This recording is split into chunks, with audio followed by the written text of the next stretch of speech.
Alors, si tout est bon pour vous, j'ai ma collègue aussi, Claudie Eustache, qui est avec moi. Peut-être te donner un petit coup de main. Je pense qu'on te voit, ton vidéo est ouverte. Donc, Claudie est avec moi pour gérer tout ce qui est technique. On a des petits sondages. On a aussi, mettons, si vous avez des questions dans le chat, vous pouvez les poser à tout moment.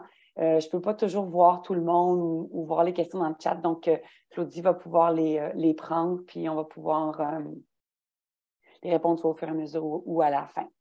Alors, sans plus tarder, moi, je suggère qu'on commence le webinaire. Alors, rapidement, on va vous expliquer un peu le contexte pourquoi on a décidé de créer ces outils-là pour les municipalités. On va vous les présenter sommairement. J'espère aussi avoir le temps de vous présenter des petits exemples concrets de la ville de Windsor et Hamilton. Puis, j'espère qu'il va nous rester quelques temps pour des questions. Puis, on veut finir ça maximum à 11 heures. Alors, voici le plan pour la prochaine heure. S'il n'y a pas de questions, je vais continuer. Alors, dans le fond, nous, on voulait comprendre le coût des changements climatiques. Comme vous savez, sans doute, là, il y a plusieurs praticiens parmi nous là, aujourd'hui. Les coûts directs là, sont quand même assez faciles à calculer. On a quand même assez de données par rapport à ça. Donc, les coûts de réparation, de remplacement d'infrastructures suite à une inondation ou si on doit faire plus d'entretien suite à une mesure accrue en lien avec un aléa climatique. Donc, ça, c'est des choses qui sont connues, mais il y a aussi des coûts directs qui sont liés au fait que, justement, ces infrastructures-là doivent être interrompues pour de l'entretien, pour des réparations. Donc, des fois, il y a des interruptions de service, il y a des interruptions reliées à la chaîne d'approvisionnement à cause de ces réparations-là. Donc, ça, c'est des coûts indirects qui sont plus difficilement quantifiables. Donc, là, ici, c'est un graphique que plusieurs d'entre vous connaissent sûrement. Là. On a recensé, dans le fond, les catastrophes naturelles les plus coûteuses au Canada, puis on remarque que les 8 des 10 catastrophes naturelles les plus coûteuses se sont produites au cours de la dernière décennie. Donc, on voit que vraiment, ça coûte cher, les catastrophes naturelles, et ça coûte de plus en plus cher. Souvent aussi, ces coûts-là, là, quand on remarque à gauche de l'écran qu'en 2021, les conditions météorologiques extrêmes ont coûté 2,1 milliards en réclamation seulement, c'est souvent en termes de réclamation aux assurances. Mais on sait que dans plusieurs cas, il y a des pertes qui ne sont pas assurables auprès des assureurs. Donc, on a vu souvent le chiffre passer 700 millions de dollars là, de pertes reliées à l'ouragan Fiona. Qui a eu lieu à l'automne dernier, bien, souvent, ce qui arrive, c'est que c'est en termes de protection d'assurance, ça va couvrir, mettons, des inondations, mais ça va pas couvrir tout ce qui est les dommages reliés à des marées de tempête. On utilise aussi le terme onde de tempête en français. C'est très difficile à modéliser parce que le niveau de la mer monte rapidement, puis il y a l'érosion des côtes, c'est toutes des choses qui sont difficiles à mesurer. Donc, on parle de coûts qui peuvent aller de 4 à 5 fois plus cher, mais ce n'est pas des coûts qui sont assurables auprès des assurances. Donc, les gouvernements fédéraux et provinciaux, ils ont souvent besoin de jouer un rôle de filet de sécurité. Puis, c'est un gros fardeau aussi qui se rajoute aux municipalités qui sont les premiers touchés auprès de ces catastrophes naturelles-là. Donc, c'est des choses qui doivent être prises en compte. Je pense qu'il y a peut-être une question dans le chat. 3,1 milliard. Merci, Johanna. 3,1 milliard en 2022. Donc, les coûts augmentent. Merci, je vais mettre à jour ma slide, Johanna. Donc, OK, on est tous d'accord pour dire que ça coûte cher. Et puis, il y a d'autres coûts aussi, en place des coûts économiques qu'on connaît quand même assez bien. Il y a des coûts sociaux, donc tous les coûts reliés à la santé physique et mentale suite aux événements météorologiques. On les documente de plus en plus, les coûts écologiques, donc tout ce qui est perte de services écologiques dû aux dommages subis aux infrastructures vertes. Je vous ai mis aussi la quantité de décès qui sont reliés aux catastrophes. On voit que, bon, tout ce qui est canicule et événements extrêmes cause des dommages. Donc, c'est vraiment très spectaculaire en termes de dommages, de pertes, de mortalité. Et puis aussi, il y a de plus en plus besoin on se rend compte aussi qu'il y a il n'y a pas de prise en compte de système de connaissances plus général. Donc, tout ce qui est connaissances autochtones, puis systèmes de connaissances locales dans le cadre des processus d'évaluation de coûts ne sont pas pris en compte. Mais c'est vraiment essentiel de tenter d'intégrer ces systèmes de connaissances locales-là qui ont, dans le passé, été vraiment basés sur l'extraction. Dans le fond, on allait chercher des données, des connaissances locales, puis on les intégrait dans des systèmes occidentaux, mais vraiment d'intégrer ça de manière, tu sais, ça a été fait de manière sélective, mais là, comment on peut vraiment intégrer ces données-là dans les cadres scientifiques? Donc, c'est vraiment des grands défis, dans le fond, qui nous attendent parce qu'on n'a pas le choix d'intégrer ces systèmes de connaissances locales pour vraiment prendre en compte la réalité locale sur le terrain, puis vraiment rendre justice aussi aux expériences vécues des générations et des peuples autochtones. Là. Donc, du beau travail qui nous attend. Bon, encore une fois, là, comprendre les coûts des changements climatiques, ça vient aussi avec la disponibilité des données. Vous allez sûrement être d'accord avec moi sur le fait qu'il y a beaucoup de publications qui sortent au niveau national ou infranational sur les coûts. De plus en plus de recherches sont publiées à ce niveau-là, mais pas tant au niveau local. On n'a pas beaucoup de données au niveau local, puis ça, ben, ça nous nuit parce que c'est quand même des bonnes données, mais il y a quand même beaucoup de sources. Puis, bon, il y a plusieurs données qui traitent aussi avec différents filtres. Il y a des filtres économiques, il y a beaucoup de données au niveau des réclamations d'assurance, au niveau des dommages. Il y a beaucoup de choses qui sont faites, mais c'est super important. Mais les données locales sont vraiment manquantes, puis ça nous permet vraiment de compléter le portrait au niveau de la situation, au niveau du Canada. Donc, puis en temps réel aussi. Alors, puis c'est pas toujours, on dit, OK, il n'y a pas de données locales, c'est la faute aux municipalités. On a tendance à dire ça aussi, mais dans le fond, il n'y a pas eu tant de direction claire qui a été donnée sur la collecte de données. C'est comment soutenir les municipalités qui ont besoin de collecter les données. Tu sais, je pense que c'est les données, les outils qu'on va vous présenter aujourd'hui, c'est un jeu de données, c'est un set d'outils, comme on dit, mais il y en a sûrement d'autres et d'autres vont être construits. On va construire sur ce qui a été fait. Puis je pense que de donner dans un premier temps, c'est une manière de présenter les données, une manière d'analyser la rentabilité, puis une manière de communiquer les résultats, mais c'est déjà un pas dans la bonne direction. Je pense que les municipalités sont vraiment aux prises avec de multiples défis, puis encore une fois, je pense que vous allez être d'accord avec moi, mais c'est de construire le business case de l'adaptation, de dire ben, comment ça va nous coûter ou pourquoi c'est important de mettre l'argent en tant qu'une municipalité sur l'adaptation au changement climatique, c'est de prouver, dans le fond, pourquoi c'est important. Ben, il n'y en a pas tant. Ça n'a pas été tant fait par les municipalités, puis je pense qu'ils ont besoin de le faire. Donc, on doit les prémunir d'outils pour le faire. Accéder à des fonds, pour ceux et celles qui travaillent dans des ONG comme moi, il y a plusieurs barrières à l'accès aux fonds. Souvent, les demandes de subventions, ça prend beaucoup de temps à remplir. C'est très énergivore en termes de temps que ça prend. C'est souvent compliqué. Il y a beaucoup de petits détails à remplir. Il ne faut rien oublier. Il y a beaucoup, beaucoup de choses à considérer quand on fait une demande de fonds. Souvent, ben, on fait la demande de fonds, puis on est refusé. Fait que c'est très frustrant aussi. Donc, il y a plusieurs barrières à l'accès des fonds. Puis, les municipalités, ben, ne sont pas protégées de ça. Elles aussi, elles vivent ce genre de situation-là. C'est pas facile d'évaluer les coûts localement. Puis aussi, c'est pas évident non plus d'allouer les fonds de manière rentable et efficace. Donc, il y a plusieurs barrières que les municipalités vivent pour ça. Donc, ce qu'on a fait, c'est que, dans le fond, la ville de Windsor et la ville de Hamilton ont déjà travaillé sur des outils. On a publié ces deux rapports-là, mais ils sont en anglais seulement. Ils n'ont pas été traduits. Donc, moi, je vous ai montré dans ma présentation aujourd'hui, je vais vous faire un petit peu plus tard une explication rapide de comment ils ont procédé. Donc, la ville de Windsor a travaillé vraiment plus au niveau technique, vraiment démontré beaucoup de leadership à ce niveau-là. Donc, pour moi, je trouve qu'ils pavent la voie de dire, bien, on a les données, on va aller les chercher, puis on va montrer simplement à nos conseillers municipaux l'impact des changements climatiques de manière vraiment bête. Ils ont fait des estimations très simples, mais très parlantes. Donc, ça aide à convaincre les conseillers municipaux d'agir puis d'investir là-dedans. La ville de Hamilton a commencé plus dans un rapport au niveau plus d'un récit climatique ou d'un narratif climatique. Donc, ils ont expliqué, dans le fond, tout ce qu'ils vivaient, les données qu'ils avaient, mais ils ont aussi mis en lumière les données qui manquaient. Donc, c'est plus comme un rapport qui dit, bien, on a besoin de mettre de l'argent pour aller chercher les données qu'on a besoin parce qu'on ne les a pas. Donc, c'est deux styles complètement différents de rapport, mais deux styles qui se valent puis qui donnent des munitions, dans le fond, aux villes pour aller de l'avant de ce sens-là.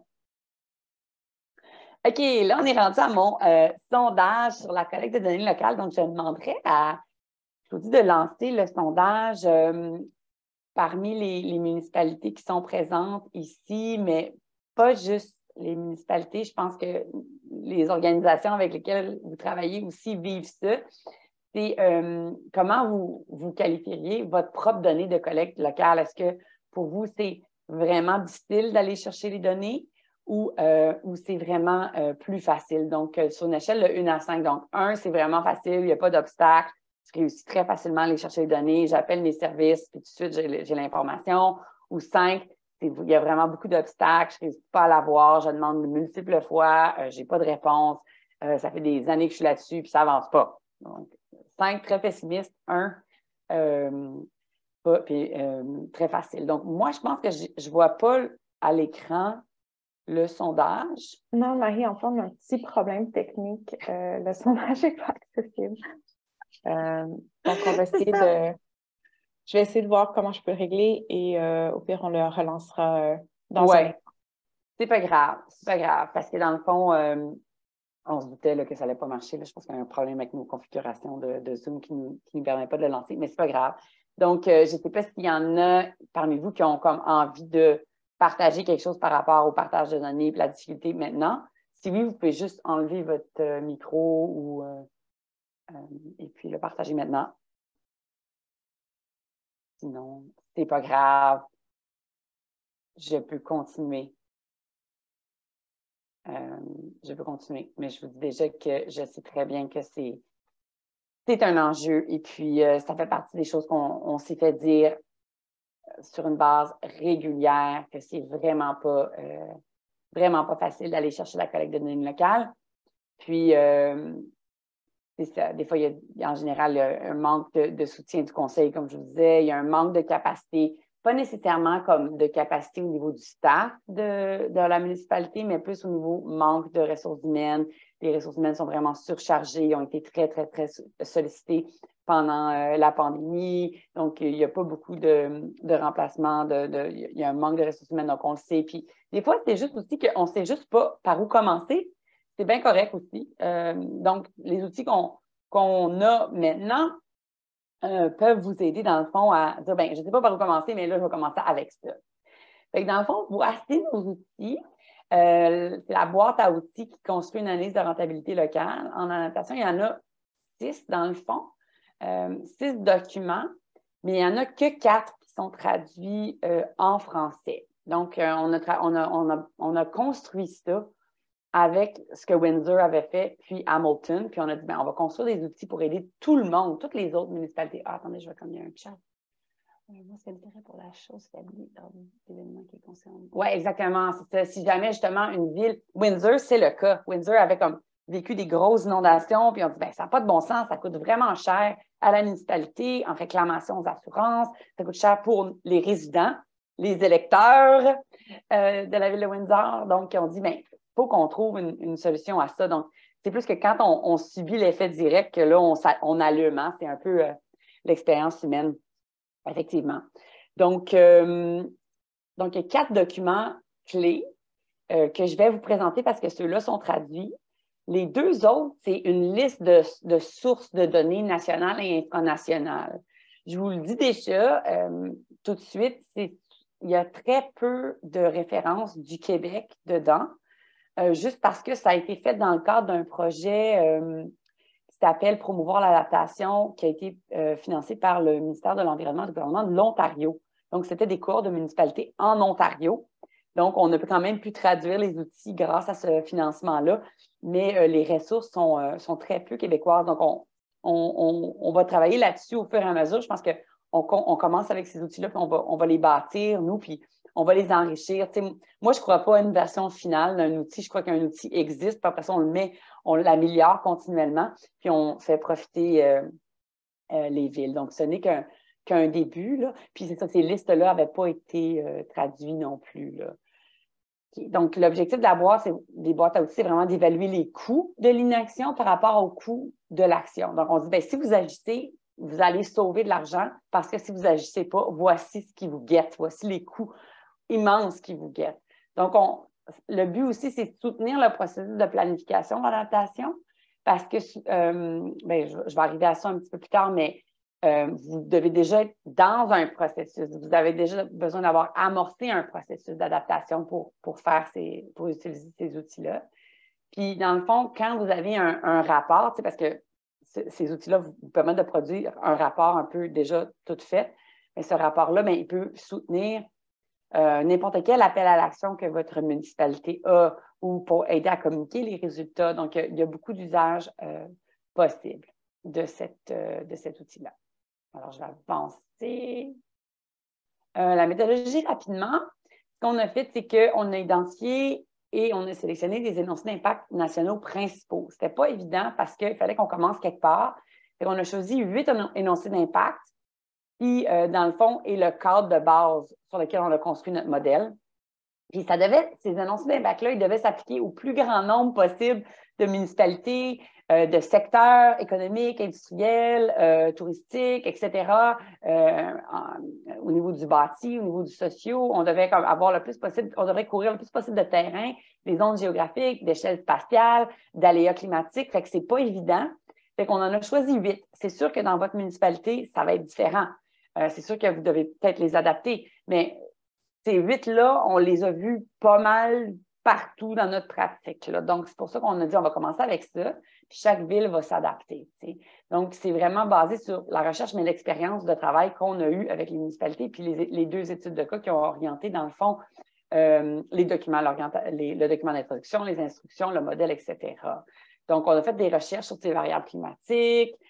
On est allé chercher toutes les sources possibles et impossibles qui étaient possibles. On s'est guidé, dans le fond, avec la recherche qu'on avait, puis notre expérience terrain. Alors, qui devrait utiliser ces outils-là? Ça devrait être utilisé par des municipalités qui ont déjà réalisé ou qui sont en cours de réalisation d'une évaluation de leurs données climatiques ou de leurs impacts climatiques, parce que quand je dis énoncé d'impact, c'est beaucoup relié à comment on est impacté, comment on est touché. Il y a plusieurs manières, il y a beaucoup de jargon dans ce domaine-là. Donc, tout dépendant de l'approche que vous avez utilisée, ce n'est pas toujours les mêmes mots. Donc, je ne veux pas mélanger personne. Donc, ça, je dis que vous avez déjà commencé à regarder le climat sur votre territoire. Vous avez déjà procédé à une évaluation de la vulnérabilité et des risques ou vous êtes déjà en train de faire un plan d'action carrément. Donc, il faut minimalement avoir déjà des énoncés d'impact pour pouvoir, ou une compréhension du climat sur votre terrain pour pouvoir faire ces outils-là. Les collectes de données de base, bien, ce qu'on va besoin d'avoir à portée de main, c'est les inventaires des actifs bâtis naturels, l'évaluation de leur détérioration, compréhension des coûts d'exploitation d'entretien. C'est souvent des choses que vous allez avoir dans les plans de gestion des actifs des municipalités ou, mettons, je sais qu'il y a beaucoup de municipalités qui sont en train de refaire le PRMHH, donc tout ce qui est inventaire des actifs naturels, milieux naturels et hydriques. Tout ça, ça vous donne des inventaires qui vont vous aider à aller plus loin au niveau des coûts. OK. Alors, ça fournit, là, je vais y aller comme pas à pas. Voyez-vous, en haut à droite du document, là, je n'ai pas de petites flèches, désolée, je n'ai pas de pointeur, mais c'est un document qui est vraiment fait pour la lecture. Dans le fond, vous n'avez pas besoin, ce n'est pas un modèle, un template que vous allez remplir. Donc, c'est un document d'introduction. Ça vous fournit vraiment comme l'argumentaire de base, le contexte général de pourquoi vous devez évaluer le coût de l'inaction face au changement climatique au niveau municipal. Donc, ça reprend aussi certaines des données que j'ai présentées ici aujourd'hui. Donc, c'est un document vraiment commencé avec ça. C'est vraiment important de lire ce document-là. Il n'est pas si long, mais ça vous donne les références de base, les argumentaires de base. Tout est là, avec des graphiques à l'appui. Donc, c'est vraiment pratique. Ensuite de ça, on a 2 documents. Ce premier document-là, c'est le modèle municipal, le coût de l'inaction. Voyez-vous, en haut à droite du document, qui est plus vert foncé, il y a comme un petit crayon. Ça veut dire que vous pouvez le modifier. C'est un document qui est en Word, donc qui est fait vraiment pour être modifié. Mais là, on écrit carrément sur la page « Lire les instructions avant d'utiliser le modèle municipal ». Donc, il y a aussi des instructions qui qui est juste à droite. Donc, à lire avant d'utiliser le modèle municipal qui va, dans le fond, vous expliquer chaque section du template ou du gabarit ou du modèle municipal. Donc, qui est vraiment fait pour être copié, modifié, personnalisé par les municipalités. Donc, il y a plein de sections en jaune. C'est vraiment fait pour vous le suivez là, pas à pas, étape par étape, puis vous rentrez vos données à vous.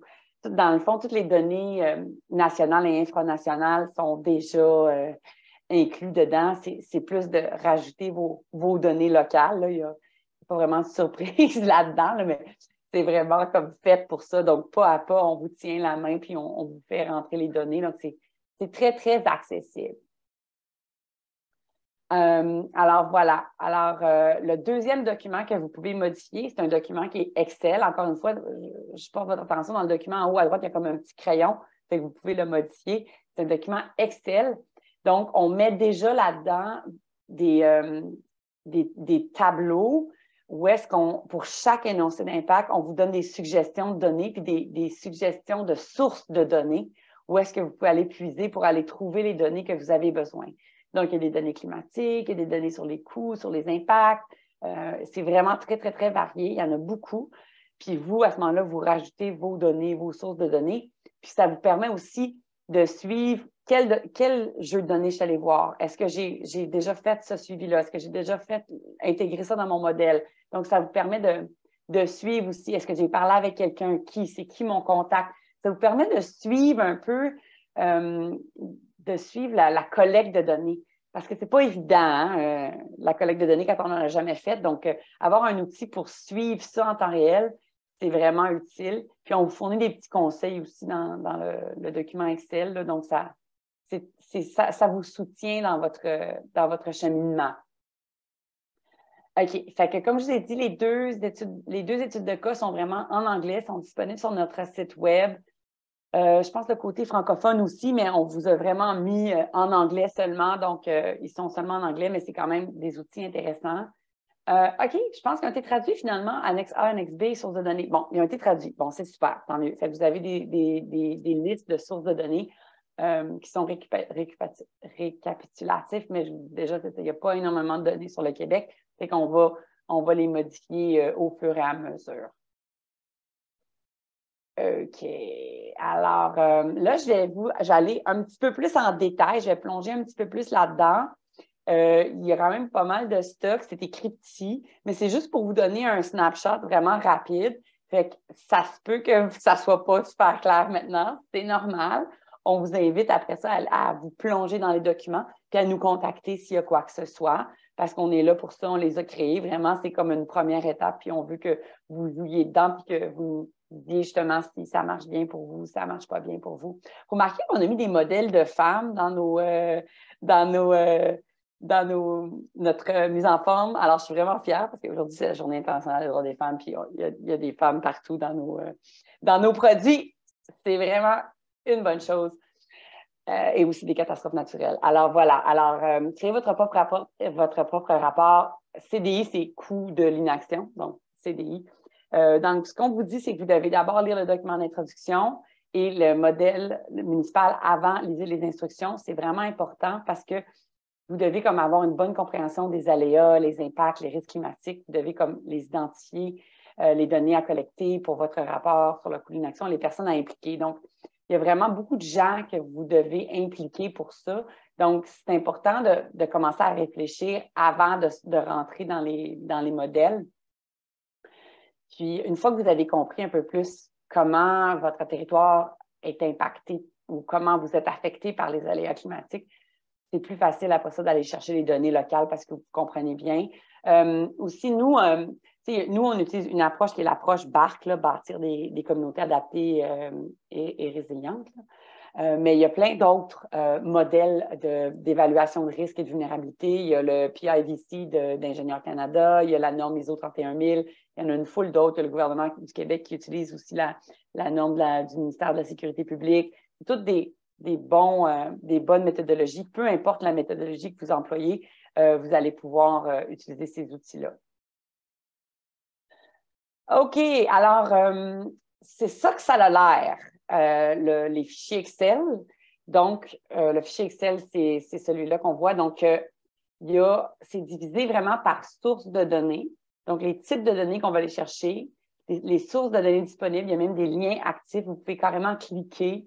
Les courbes intensité, durée, fréquence, on les a mis pour le gouvernement de l'Ontario parce que j'ai pas trouvé au Québec. Mais là, je m'excuse encore, ça se peut très bien que vous l'ayez. Mais ce lien-là, il est en anglais, mais il est pour tout le Canada. Donc, vous pouvez obtenir ces données-là à travers le Canada. Mais je me dis, je vais finir par le trouver pour le Québec, puis on va pouvoir l'utiliser. Mais on a tendance à utiliser beaucoup d'outils et de sources anglophones ou bilingues.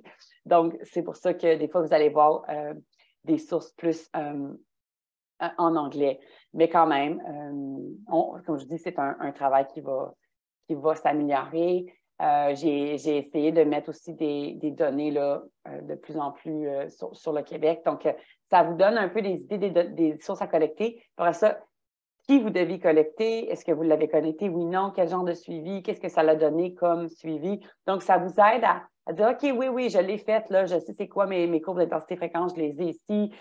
Quel genre la cartographie des plaines inondables, on sait que les communautés métropolitaines sont en train de les produire, même s'ils n'ont pas été officiellement adoptés, ça s'en vient. Les gens utilisent ces nouvelles cartographies-là. Donc, parfait, on les a, ils sont avec nous, ils sont présents. Juste de faire un suivi, de dire, regardez tout le chemin parcouru aussi, ça peut être très, très motivant. Je veux juste vous dire que ça prend vraiment beaucoup de temps. Puis, il ne faut pas sous-estimer le temps que ça prend. Puis, des fois, on peut dire que ça peut prendre jusqu'à 4 à 6 semaines pour aller chercher les données. Bien, c'est vrai, juste pour aller chercher les données. Puis quand c'est quand ça va bien. Puis quand ça ne va pas bien, ça va être encore plus long. Donc, ne pas sous-estimer le temps. Donnez-vous du temps. Des fois, vous pouvez aussi penser d'avoir un site pour centraliser les données, que ce soit, mettons, Dropbox ou un espace FTP ou peu importe. Il y en a qui travaillent sur Teams. Plusieurs municipalités travaillent sur Teams. En tout cas, je vous encourage vraiment de faire ça.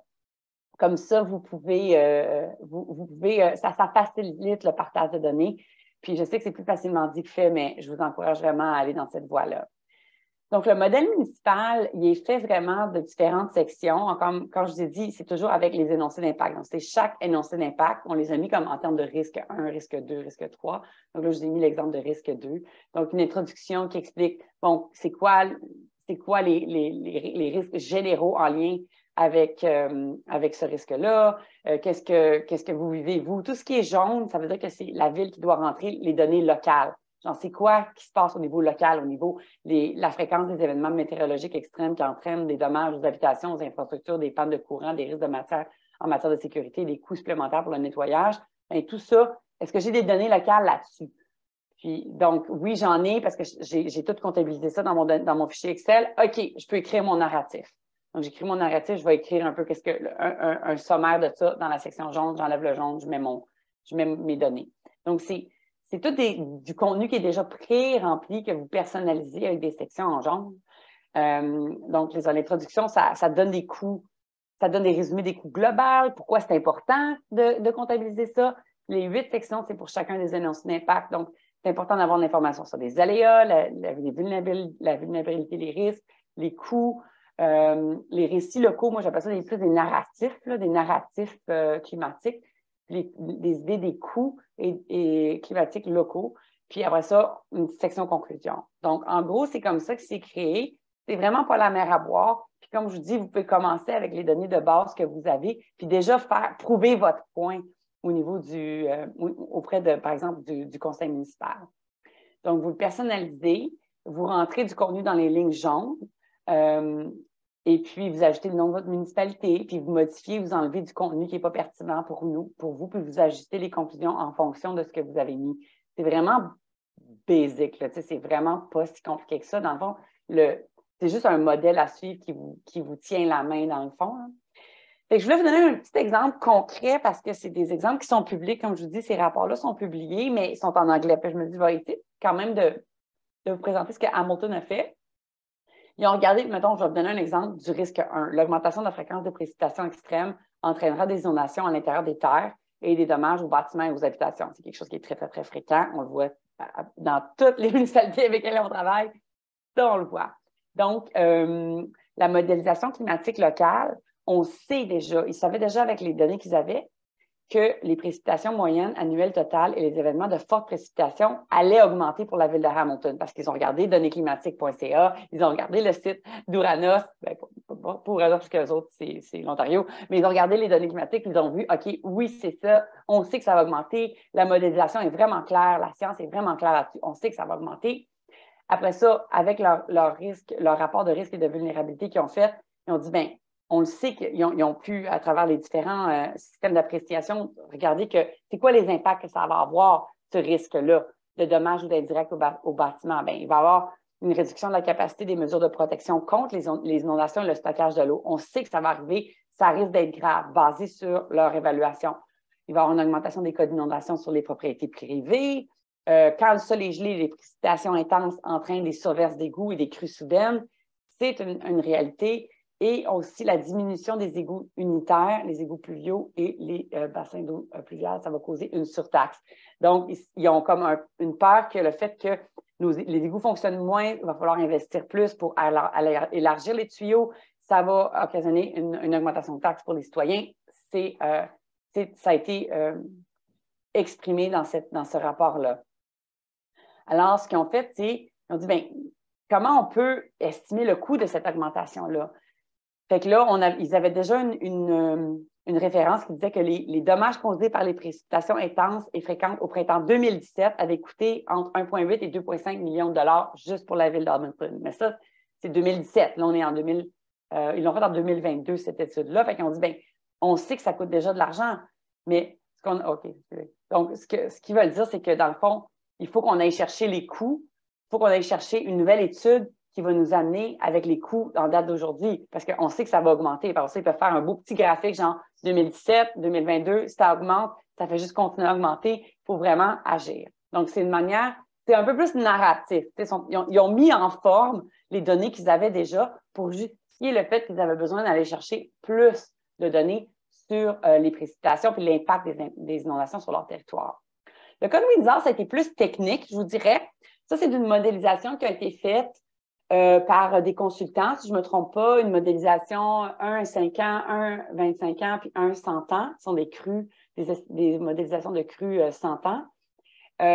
Puis toutes les couleurs confondues, c'est les crues 1 100 ans, 1 sur 100 ans. Et puis, ce que vous voyez, c'est que c'est quasiment toute la ville de Windsor qui allait être inondée. Fait que là, on dit, on va regarder le worst case scenario, donc le scénario le plus pessimiste, puis toute la ville de Windsor serait inondée. Fait que là, on dit, OK, mais si le pire scénario existe, qu'est-ce que ça va donner? Fait que là, ils ont juste mis ça sous forme d'un tableau. Ils ont dit, bien, toutes les maisons inondées, ils ont compté les maisons inondées. Puis là, ils savent que d'après le Bureau de l'assurance du Canada, que le coût moyen des rénovations d'une maison suite à une inondation est de 43 000 $. Ça, c'est le coût moyen. Et on dit, toutes les maisons sont inondées dans une crue 1 à 5 ans. Maintenant, on sait qu'avec la modélisation, les intensités, ça va faire probablement qu'on va avoir une crue comme ça à toutes les 3 ans. Voici, dans la colonne de droite du tableau, le coût que ça va nous coûter de manière estimée. C'est comme une règle de 3, finalement. Puis là, sachant que les crues 1 à 100 ans, on risque de les avoir aux 20 ans. Donc, c'est sûr que d'ici 20 ans, on va avoir une crue 100 ans, mais c'est quasiment toutes les maisons de Windsor qui vont inonder, fois le 43 000 de base. C'est pratiquement 3 milliards de dollars des pertes estimées. Fait qu'on dit, bon, ça n'a pas de bon sens, fait qu'il faut absolument agir. T'sais. Donc, ça a donné beaucoup, beaucoup de munitions à la ville de Windsor d'avancer. C'est vraiment ce que j'ai appelé le scénario catastrophe. Mais ces chiffres-là parlent. Ce pas des chiffres miracles. C'est pas très compliqué à estimer ça quand on a les données. T'sais. Alors, ça vous donne un exemple de trucs. C'est sûr que c'était plus technique. Ils sont plus avancés que Hamilton en termes de modélisation de leurs inondations, mais ça a donné beaucoup d'impact une fois qu'ils avaient les données. Donc, c'est un peu ça, c'est de commencer déjà le plus tôt possible à aller chercher les données. Et en plus, ces coûts-là, ils n'estimaient pas les dommages aux infrastructures municipales, ni aux interventions d'urgence, ni les pertes économiques résultant de la fermeture d'entreprises, ni les pertes de productivité, ni les dommages environnementaux. C'est vraiment juste les bâtiments inondés puis les rénovations de chaque personne qui est inondée. Donc, ça vous donne une idée là, de ce qui les attend. Donc, que faire avec votre rapport CDI? Bien, il y a plusieurs choses que vous pouvez faire avec votre rapport. Alors, il y a plusieurs usages possibles, puis c'est surtout pour appuyer le travail ou pour faire un appel à l'action. Donc, un rapport autonome au conseil, donc justement, vous pouvez comme construire ça puis le soumettre au conseil comme un stand-alone, comme on dit, regardez, là, voici ce que notre démarche d'adaptation nous a permis d'arriver en termes de coûts et d'estimation de coûts. Un rapport qui peut accompagner votre plan d'adaptation, tout simplement. Un document d'information pour les nouveaux conseillers. Souvent, les nouveaux conseillers arrivent, ils sont récemment élus, ils n'ont pas beaucoup d'expérience, donc c'est une manière de les mettre au parfum rapidement des enjeux climatiques de leurs électeurs. Souvent aussi dans les démarches de processus d'évaluation, on fait appel avec plusieurs parties prenantes internes et externes, donc nos services, mais aussi les organisations qui travaillent avec nous. Bien, on peut les mettre à jour. Donc, on va dire, écoutez, suite à notre plan d'adaptation, voici, on a continué à avancer, on a continué à cheminer au niveau de nos coûts, puis voici où est-ce qu'on est rendu. C'est une manière de les garder engagés, de garder un momentum avec eux, de les garder mobilisés pour qu'ils puissent aussi, eux, agir et continuer à prendre des mesures puis des actions dans le sens qu'on veut qu'il y aille. On peut aussi transformer ça en infographie. C'est très, très parlant d'avoir des visuels. Je sais que c'est très apprécié au niveau du public, mais au niveau des parties prenantes aussi. Donc, c'est une belle manière de faire vivre les données. Puis aussi, soutenir des demandes de financement. Tu sais, comme on a dit que c'est pas facile, obtenir du financement, c'est très lourd, mais je sais que dans le cas de Windsor, ça l'a énormément aidé d'arriver avec des estimations pour pouvoir justifier des demandes de subvention. Je n'ai pas les détails des demandes de subvention, mais je pense qu'au niveau Infrastructure Canada, tout ça, ou au niveau de la FCM, de la Fédération canadienne des municipalités, là, c'est vraiment des choses qui ont donné beaucoup de poids à la demande, puis qui ont assuré, dans le fond, d'avoir le financement pour continuer. Donc, ça donne beaucoup de poids, beaucoup de crédibilité à votre démarche. OK. Est-ce qu'on s'essaye encore une fois, Claudie, avec le sondage ou finalement... Non, désolée, malheureusement, il ne fonctionne toujours pas. OK. Mais on aura essayé. Peut-être la prochaine fois, on essaiera un autre médium. Parce que on voulait savoir justement si les usages qui vous intéressaient, si vous pensiez qu'il y avait des usages qui vous parlaient plus. Si, mettons, vous pensez, ah oui, ça va vraiment être utile, ce genre de rapport-là, pour le conseil, pour convaincre le conseil, etc. Donc, c'était ça qu'on voulait vous entendre, mais c'est pas plus grave. On pourra avoir cette conversation-là après dans la période de questions parce que je termine là. Donc, ça va nous laisser au moins un bon 15 minutes pour des questions avec vous. Donc, dans le fond, nos recommandations, là, c'est vraiment important de collaborer. Vous ne pouvez pas y arriver tout seul. Les jeux de données au niveau des services municipaux sont variés. Il y a beaucoup, beaucoup de sources de données qui sont là, puis que vous pouvez aller chercher. Il s'agit d'aller le demander. Puis même vos collaborateurs, les OVB, les organisations qui mobilisent les immigrants, les sources de données au niveau du vieillissement, les populations vieillissantes. Il y a beaucoup, beaucoup de choses qui existent sur le terrain que vous êtes capable d'aller chercher pour mobiliser les données. Accordez-vous beaucoup, beaucoup de temps. Comme je vous dis, c'est très, très long. C'est mieux de commencer le plus tôt possible. Aller solliciter les départements, les services, savoir quel employé maîtrise les sources de données ou pas, c'est vraiment important. Je vais aller voir le chat, il y a une question. Soutenir les demandes de financement, oui, effectivement, moi, je pense que vraiment, ça va vraiment donner beaucoup d'impact, les demandes de subvention, absolument, ça va donner de la crédibilité.